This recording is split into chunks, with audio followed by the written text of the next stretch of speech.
بسم الله الرحمن الرحيم.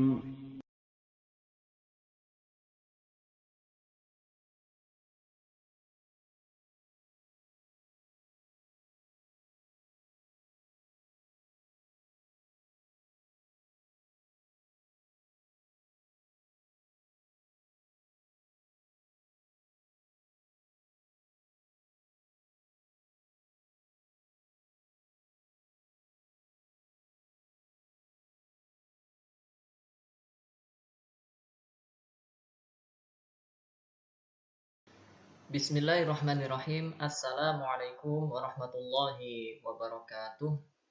Alhamdulillah wassalatu wassalamu ala Rasulillah wala haula wala quwata illa billah amma ba'du.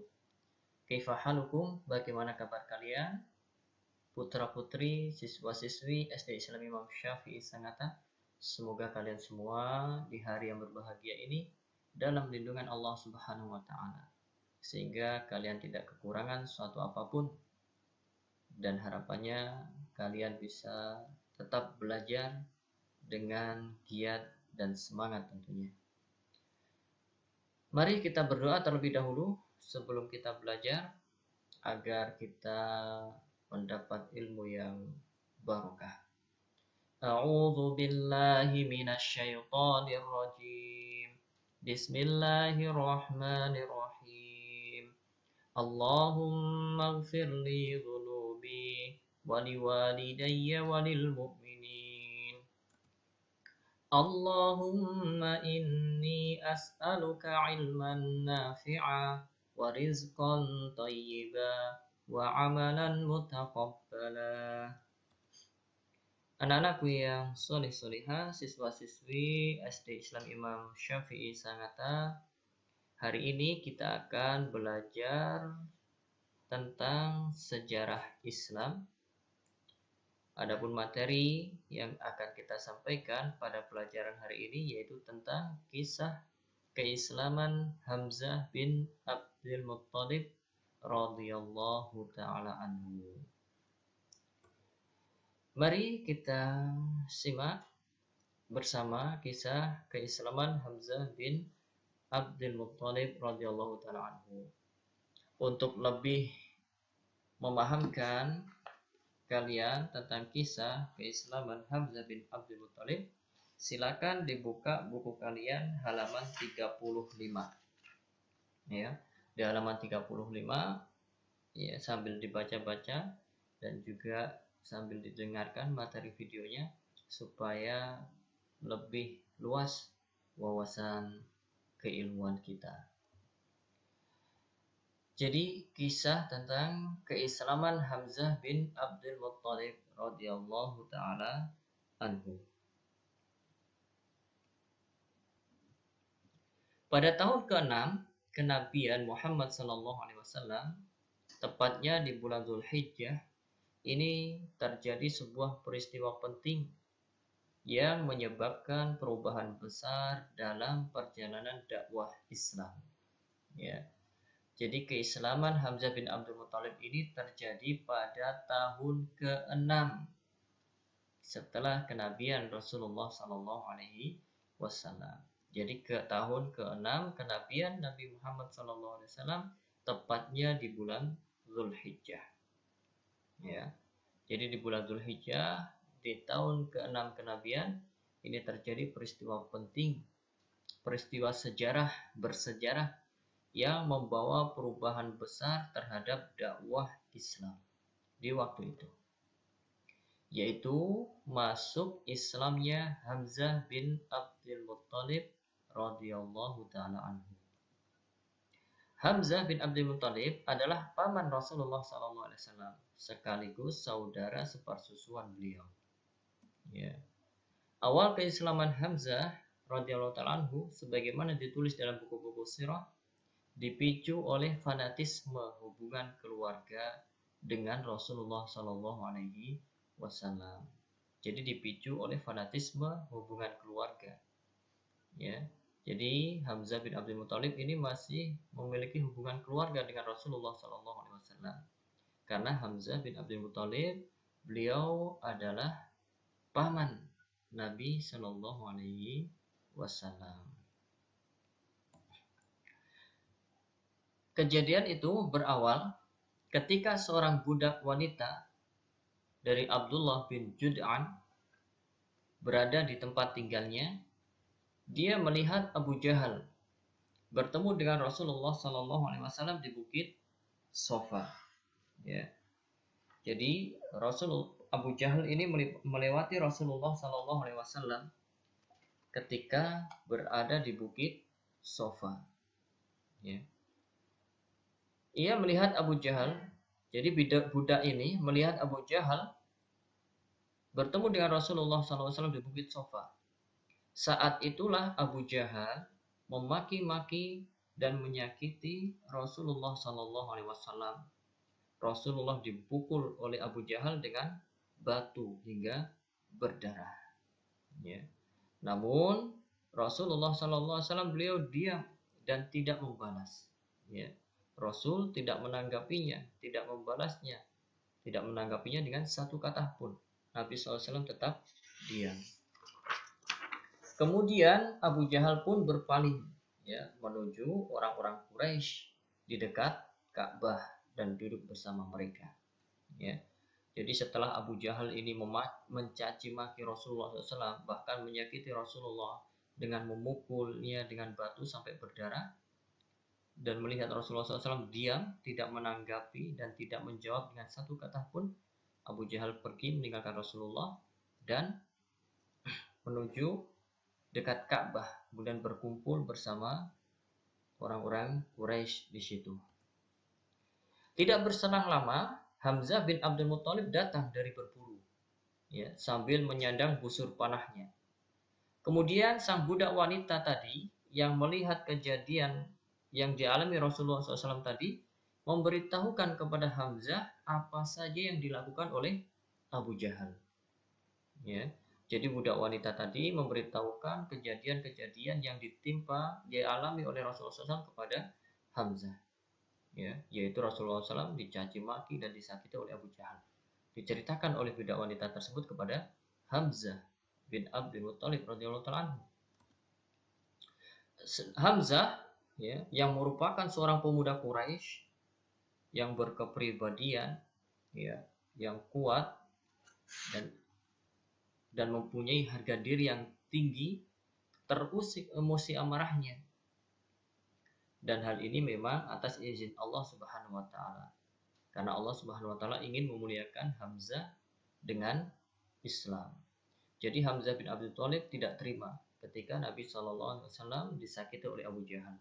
Kenapa? Karena Nabi SAW adalah keponakannya, masih ada hubungan keluarga. Ya. Oleh karena itu, Hamzah pun bergegas dan bersiap-siap. Jika bertemu dengan Abu Jahal, Hamzah pasti akan menyakitinya. Karena Hamzah tidak terima dengan apa yang dilakukan oleh Abu Jahal terhadap Nabi Shallallahu Alaihi Wasallam. Oleh karena itu, ketika Hamzah ini sampai ke Ka'bah, dekat Ka'bah, ya, masuk Masjidil Haram, maksudnya dekat Ka'bah, ia melihat Abu Jahal sedang duduk di antara kaumnya. Hamzah pun berjalan menuju Abu Jahal. Dan ketika Abu Jahal berdiri menyambutnya, maka Hamzah mengangkat busur panahnya dan memukulkan kepada kepala Abu Jahal sampai terluka dengan luka yang cukup serius. Ya, dengan luka yang cukup serius. Hamzah pun lalu berkata, "Apakah kamu mencaci maki Muhammad?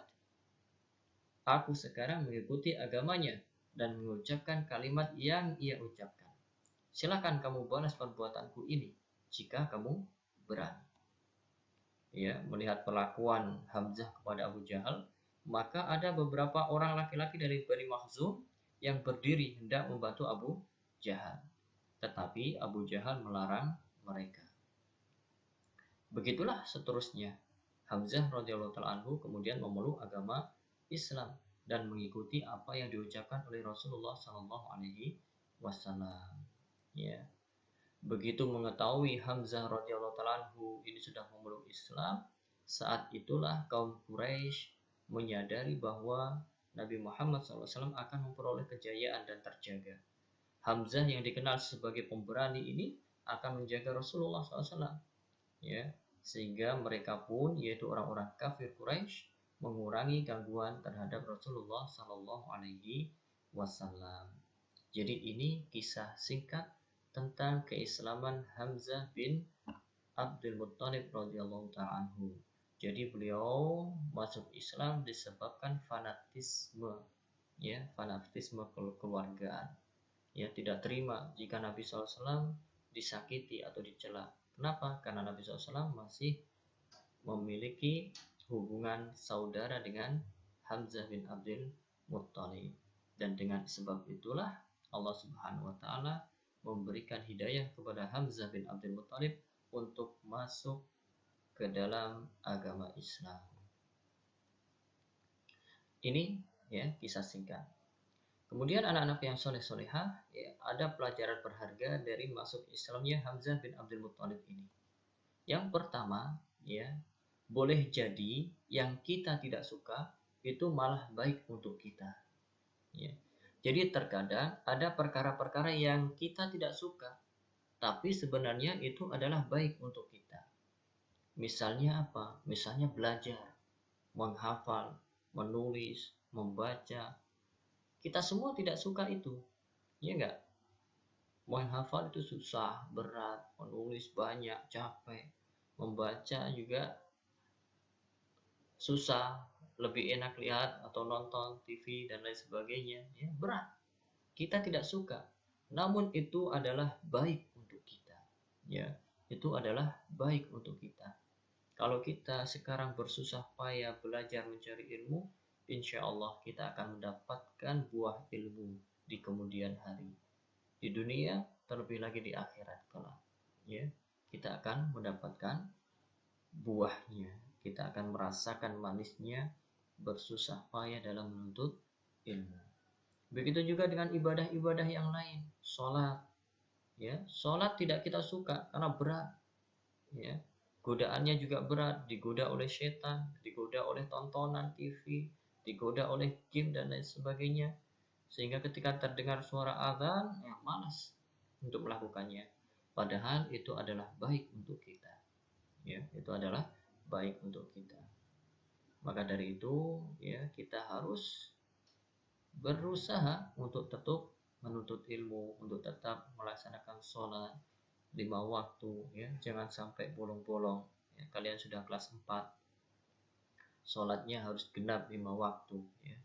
Jangan sampai sholat hanya maghrib dan isya saja, subuhnya masih tidur, ya. Zuhurnya masih asik main, asarnya masih terlelap tidur siang. Ini alasan-alasan yang tidak dibenarkan untuk meninggalkan sholat, ya.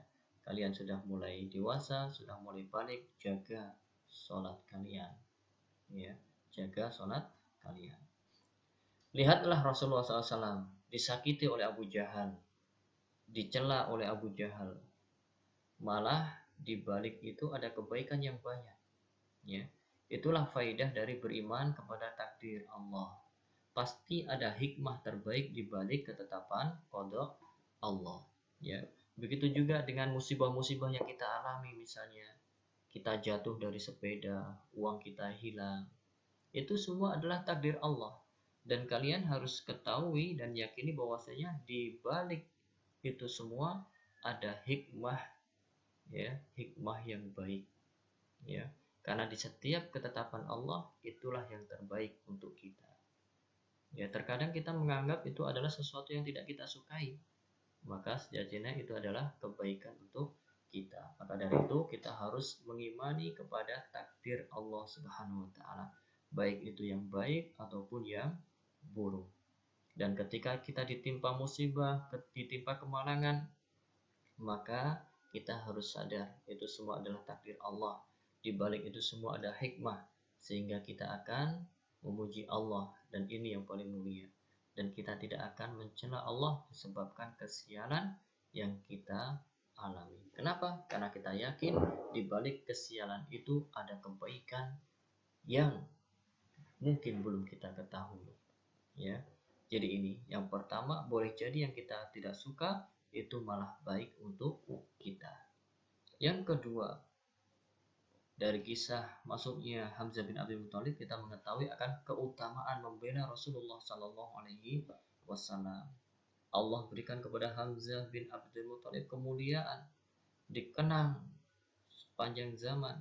Bahkan Hamzah bin Abdul Muthalib dikenal dengan singa Allah dan singa Rasulnya. Ya. Ini merupakan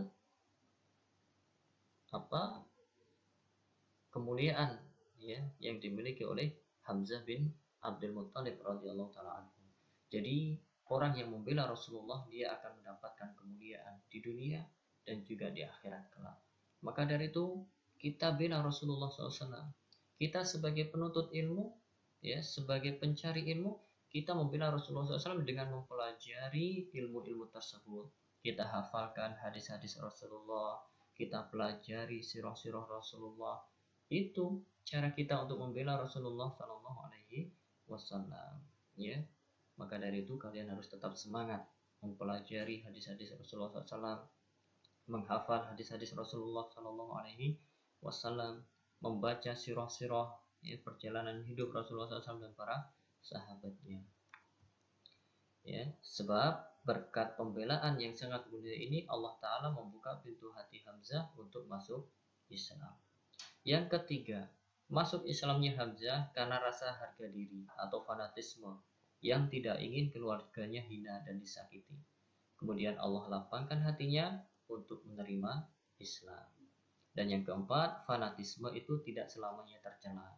Jika fanatisme kesukuan diberdayakan untuk kepentingan agama, maka ini terpuji. Ya, maka masih dianggap bagus. Kalau fanatisme kesukuan seperti ini tidak ada, tentu orang-orang kafir Quraisy akan mudah berbuat nakal, berbuat jahat kepada Nabi kita, Nabi Muhammad Sallallahu Alaihi Wasallam. Sesungguhnya masih banyak pelajaran-pelajaran yang berharga dari kisah masuknya Hamzah bin Abdul Muthalib. Namun Ustaz cukupkan 4 ini. Kalau 4 ini betul-betul kalian amalkan, kalian pahami, insya Allah kebaikan banyak akan kalian dapatkan. Jadi ini dulu pelajaran kita hari ini. Kemudian untuk tugas ya, ceritakan kembali kisah masuk Islamnya Hamzah kepada umi kalian atau kepada abi kalian, atau kalau nggak umi abinya kerja boleh kepada neneknya, boleh kepada kakeknya, boleh kepada kakaknya ya. Kemudian mintalah nilai darinya, kemudian nilai tersebut kirimkan ke ustaz ya, misalnya nilainya 80, nilainya 70, nilainya 100, kirimkan ke ustaz ya. Namun dengan syarat bercerita terlebih dahulu, gak boleh hanya sekedar minta nilai tanpa cerita ya. Meskipun ustaz gak lihat, tapi ingatlah Allah maha melihat ya. Dan kalian harus jujur ya, dan kita belajar untuk jujur, terlebih lagi di saat-saat seperti ini yang kalian belajar di rumah, yang ustaz tidak tahu kalian belajar atau tidak, maka ini diuji kejujuran kalian ya. Jadi seperti itu ya anak-anak yang saleh-salehah. Semoga Allah Subhanahu wa taala memberikan kepada kalian kemudahan untuk mempelajari ilmu-ilmu agama dan juga ilmu-ilmu yang lain yang bermanfaat untuk dunia dan akhirat kita. Subhanakallahumma wa bihamdika asyhadu an la ilaha illa anta astaghfiruka wa atubu ilaik. Assalamualaikum warahmatullahi wabarakatuh.